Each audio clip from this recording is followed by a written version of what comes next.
জন্ম শতবৰ্ষ উদযাপনৰ অৰ্থে আয়োজন কৰা আৰম্ভণি অনুষ্ঠান। এই আৰম্ভণি অনুষ্ঠানটো গোলাঘাট জিলাত উন্মোচন কৰিবৰ বাবে আমি আমন্ত্ৰণ জনাইছিলোঁ গোলাঘাট বাণিজ্য মহাবিদ্যালয় স্বায়ত্তশাসিত বাণিজ্য মহাবিদ্যালয়ৰ সন্মানীয় অধ্যক্ষ ডক্টৰ উৎপল শৰ্মা ছাৰ। আমি তেখেতক আগুৱাই আনিবৰ বাবে অনুৰোধ জনাইছোঁ আৰু তেখেতক এখনি জাতীয় বস্ত্ৰৰে সন্মান জনাবৰ বাবে সাংগঠনিক সম্পাদক ৰিংকুমণি গগৈ বাইদেউক অনুৰোধ কৰিছোঁ।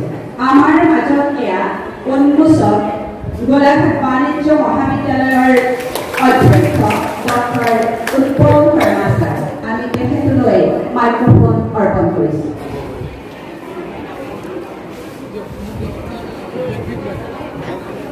Gracias.